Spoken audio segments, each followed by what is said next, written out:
यह video class 10 के भूगोल का है और इसमें हम बताने वाले हैं शक्ति ऊर्जा संसाधन का प्रश्न उत्तर।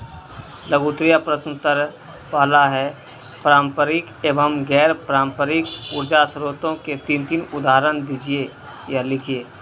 उत्तर, पारंपरिक ऊर्जा स्रोत कोयला, पेट्रोलियम, प्राकृतिक गैस। गैर पारंपरिक ऊर्जा स्रोत सौर ऊर्जा, पवन ऊर्जा, ज्वारीय ऊर्जा। तो तीन उदाहरण हो गया है। दूसरा है, गोंडवाना समूह के कोयला क्षेत्रों के नाम लिखिए। उत्तर, गोंडवाना समूह के कोयला क्षेत्र का विस्तार 4 नदी घाटियों में पाए जाते हैं, जो इस प्रकार है। ए, दामोदर घाटी, बी, सोन घाटी, सी, महानदी घाटी, डी, वर्धा गोदावरी घाटी। तीसरा है, झारखंड राज्य के प्रमुख कोयला उत्पादक क्षेत्रों का नाम अंकित कीजिए। उत्तर, झारखंड राज्य के मुख्य कोयला उत्पादक क्षेत्रों का नाम निम्नलिखित है। ए, झरिया, बी, बोकारो, सी, गिरिडीह, डी, कर्णपुरा, ई, रामगढ़। क्वेश्चन 4 है, कोयले के विभिन्न प्रकारों के नाम लिखिए। उत्तर, कोयला के 4 प्रमुख प्रकार हैं। ए, एंथ्रासाइट, बी, बिटुमिनस, सी, लिग्नाइट एवं डी, पिट। क्वेश्चन 5 है,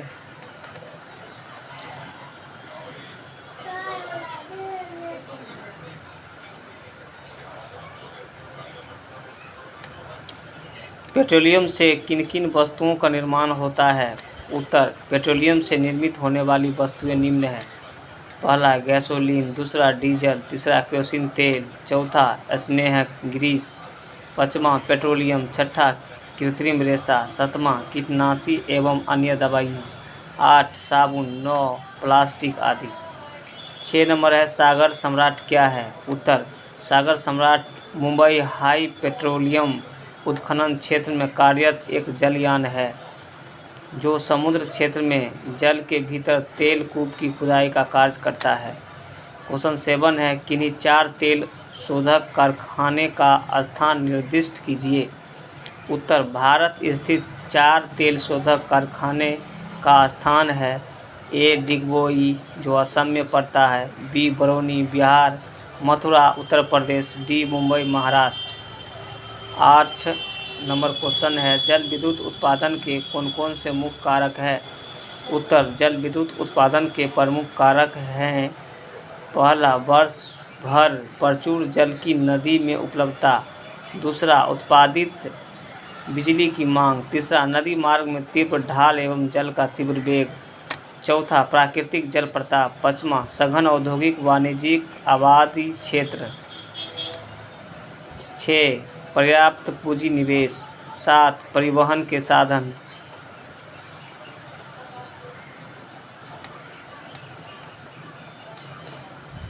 8, उत्पादन तकनीक की उपलब्धता। 9, अन्य ऊर्जा स्रोत का अभाव। 9 नंबर है, नदी घाटी परियोजनाओं को बहुउद्देशीय क्यों कहा जाता है। उत्तर, नदी घाटी परियोजनाओं का विकास विविध उद्देश्यों के लिए किए जाते हैं, जैसे जल विद्युत उत्पादन, सिंचाई की आपूर्ति, जल कृषि, मत्स्य पालन, पेय जलापूर्ति, परिवहन के साधन का विकास, पर्यटन केंद्र का विकास इत्यादि। अतः एक साथ इतनी सारी उद्देश्यों की पूर्ति करने वाली इस परियोजना को बहुउद्देशीय परियोजना कहते हैं। चलिए, क्वेश्चन नंबर 10 है, निम्नलिखित नदी घाटी परियोजनाएं किन किन राज्यों में अवस्थित है। हीराकुंड, तुंगभद्रा एवं रिहंद। उत्तर, परियोजना अवस्थित वाले राज्य, हीराकुंड उड़ीसा में है, तुंगभद्रा कर्नाटक में और रिहंद उत्तर प्रदेश। 11 है, ताप शक्ति क्यों समाप्य संसाधन है। उत्तर, ताप शक्ति का स्रोत कोयला है। कोयला का निर्माण लंबी अवधि में जटिल प्रक्रिया द्वारा होता है, जिसमें लाखों करोड़ों वर्ष लग जाते हैं, किंतु जबकि अंधाधुंध उपयोग होता है तब इनका भंडार समाप्त हो जाता है, अतः ताप शक्ति समाप्य संसाधन है। क्वेश्चन नंबर 12 है, परमाणु शक्ति किन किन खनिजों से प्राप्त होता है। उत्तर, परमाणु शक्ति प्रदान करने वाला निम्नलिखित खनिज है। Ilmenite, vanadium, antimony, graphite, thorium, uranium, monazite. 13 number question है, मोनाजाइट भारत में कहाँ कहाँ उपलब्ध है? उत्तर, मोनाजाइट केरल राज्य में प्रचुर मात्रा में पाया जाता है। इसके अतिरिक्त तमिलनाडु, आंध्र प्रदेश, उड़ीसा आदि राज्यों में तटीय क्षेत्रों में इस खनिज के उत्खनन हो रहे हैं। क्वेश्चन 14 है, सौर ऊर्जा का उत्पादन कैसे होता है? उत्तर, सौर किरणों को फोटोवोल्टाइक सेलों में संचित कर इन किरणों को ऊर्जा में परिवर्तित कर सौर ऊर्जा का उत्पादन किया जाता है, जिससे हीटर, कूलर, पंखे, लाइट, टेलीविज़न जैसे उपकरण चलाए जा सकते हैं।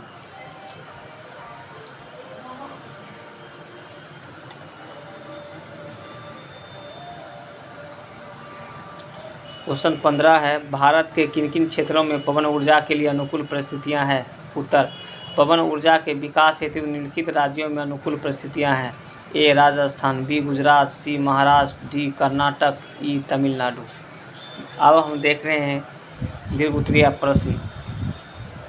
पहला है, शक्ति संसाधन का वर्गीकरण विभिन्न आधारों के अनुसार उदाहरण स्पष्ट करें। उत्तर, शक्ति संसाधन के वर्गीकरण के विभिन्न आधार हैं जो इस प्रकार है। ए उपलब्धता के आधार पर।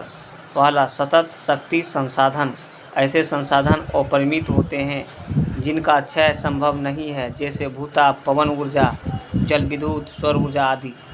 दूसरा, समापनीय शक्ति संसाधन। ऐसे संसाधन के उपयोग होने के बाद उनका पुनः पूर्ति संभव नहीं होता है, जैसे कोयला, पेट्रोलियम, प्राकृतिक गैस एवं आणविक संसाधन।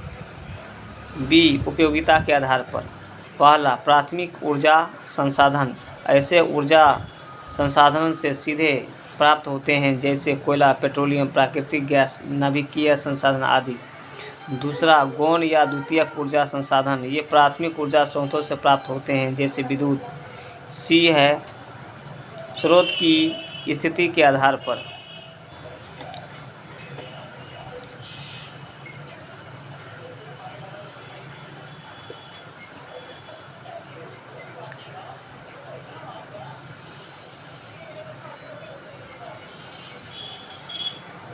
पहला, क्षयशील शक्ति संसाधन। इनका एक बार उपयोग होने के बाद पुनः पूर्ति नहीं किया जा सकता है, जैसे कोयला, पेट्रोलियम, प्राकृतिक गैस एवं आणविक खनिज आदि। और क्षयशील शक्ति संसाधन। ऐसे संसाधन के उपयोग के बाद भी पुनः पूर्ति चक्रीय रूप में होती रहती है। इसके भंडार अपरिमित होते हैं, जैसे प्रवाही जल, पवन, लहरें, सौर शक्ति आदि। डी संरचनात्मक गुणों के आधार पर। पहला, जैविक ऊर्जा स्रोत। ऐसे संसाधनों का आधार जीव होते हैं। मानव एवं पशु मलमूत्र तथा वनस्पति अपशिष्टों को संयंत्र में डालकर भी ऊर्जा प्राप्त किया जा सकता है, जैसे गोबर गैस। दूसरा है अजैविक ऊर्जा स्रोत। ऐसे संसाधन प्राकृतिक होते हैं जिन्हें अनुकूल परिस्थितियों के आधार पर ऊर्जा संसाधन बनाया जा सकता है, जैसे जल शक्ति, पवन शक्ति, सौर शक्ति तथा इंजन शक्ति, खनिज ऊर्जा आदि। ई समय के आधार पर। पारंपरिक शक्ति संसाधन। कोयला, पेट्रोलियम तथा प्राकृतिक गैस पारंपरिक शक्ति संसाधन के उदाहरण हैं। दूसरा, गैर पारंपरिक शक्ति संसाधन। सूर्य, पवन, ज्वार, परमाणु ऊर्जा तथा गर्म झरने आदि गैर पारंपरिक शक्ति संसाधन के उदाहरण है। दूसरा, भारत में पारंपरिक शक्ति के विभिन्न स्रोतों का विवरण प्रस्तुत कीजिए। उत्तर, भारत में पारंपरिक शक्ति के विविध स्रोत इस प्रकार है। पहला, कोयला। यह ऊर्जा के एक महत्वपूर्ण प्रचलित स्रोत है। जनवरी 2008 तक भारत में कोयले का कुल अनुमानित भंडार 26,454 करोड़ टन आंका गया था, जो 1200 मीटर की गहराई में पाया जाता है। कोयले का 2007 से 8 में कुल उत्पादन 456.37 मिलियन टन था। यहाँ दो समूहों के कोयले का निक्षेप पाया जाता है, जिसमें 96% कोयले गोंडवाना समूह के ही है, जिसका विस्तार झारखंड, छत्तीसगढ़, उड़ीसा, महाराष्ट्र, मध्य प्रदेश, पश्चिम बंगाल राज्यों में है। टर्शियरी काल के कोयला नया एवं घटिया किस्म के हैं, जो असम, अरुणाचल प्रदेश, मेघालय और नागालैंड में पाया जाता है। तमिलनाडु में भी 94% घटिया कोयले का भंडार है। दूसरा है पेट्रोलियम। यह सर्वाधिक महत्वपूर्ण एवं उपयोगी शक्ति संसाधन है। यह शक्ति स्रोत के साथ साथ अनेक उद्योगों के लिए कच्चा माल भी है। यह गैसीलीन, डीजल, किरासन तेल, स्नेहक, रंग रोगन, कृत्रिम रेशा, प्लास्टिक, साबुन आदि के निर्माण में प्रयुक्त होता है। भारत में पेट्रोलियम और प्राकृतिक गैस का कुल भंडार 17 अरब टन है। यहाँ विश्व का मात्र 1% पेट्रोलियम उत्पादित होता है। 1866 ईस्वी में भारत में असम घाटी क्षेत्र में एक कुएं खोदे गए थे, पर अब तेल क्षेत्र के खोज होने से पेट्रोलियम के उत्पादन में वृद्धि हुई है। भारत में 5 तेल उत्पादक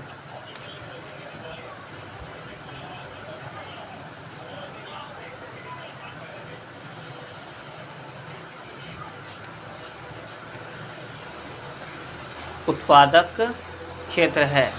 पहला, उत्तरी पूर्वी प्रदेश। इसके अंतर्गत असम घाटी, अरुणाचल प्रदेश, नागालैंड आदि विशाल तेल क्षेत्र आते हैं। बी, गुजरात क्षेत्र। यह क्षेत्र खंभात की खाड़ी एवं गुजरात मैदान में फैला है। सी, मुंबई हाई क्षेत्र। यह मुंबई तट से 176 किलोमीटर दूर उत्तर पश्चिम दिशा में अरब सागर में स्थित है। डी, पूर्वी तट प्रदेश। यह कृष्णा, गोदावरी और कावेरी नदियों की श्रेणियों में फैला हुआ है। ई, बाड़मेर बेसिन। इस बेसिन के मंगला तेल क्षेत्र से सितंबर 2009 से उत्पादन आरंभ हो गया है। तीसरा है प्राकृतिक गैस। एक अनुमान के अनुसार भारत में 700 अरब घन मीटर प्राकृतिक गैस संचित है। 1984 से 85 में इसका उत्पादन 723 करोड़ घन मीटर था, जबकि बढ़ते मांग के कारण 2004 से 5 में इसका उत्पादन 3082 करोड़ घन मीटर हो गया। 1984 में देश में गैस प्राधिकरण की स्थापना की गई है, जो प्राकृतिक गैस के परिवहन, वितरण एवं विपणन की स्थापना करता है। जल विद्युत। 4 है जल विद्युत। भारत में जल विद्युत के पर्याप्त परिस्थितियां उपलब्ध है। यहाँ नदियों का जाल सा बिछा हुआ है। भारत का पहला जल विद्युत संयंत्र 1897 में दार्जिलिंग में लगा, जबकि 1902 ईस्वी में शिवा समुद्रम में दूसरे बृहद संयंत्र को लगाकर उत्पादन प्रारंभ किया गया था।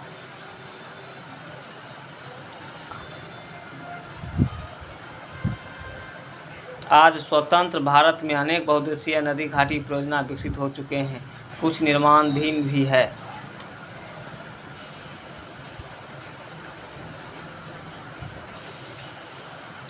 पाँच है ताप शक्ति। भारत में जीवाश्म ईंधन के सहारे तापीय संयंत्र आज भी संचालित है। 1997 से 98 में 64,000 मेगावाट ताप विद्युत उत्पादित होता था, किंतु 2004 ईस्वी में यह बढ़कर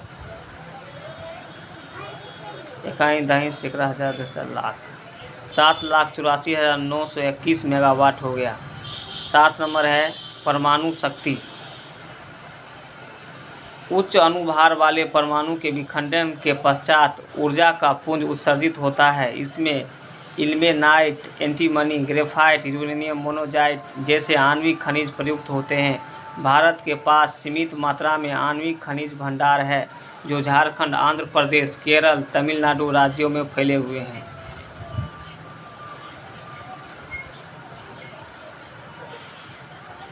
अगले वीडियो में हम बताएंगे दीर्घोत्तरीय प्रश्न 3, गोंडवाना काल के कोयले का भारत में वितरण पर प्रकाश डालिए।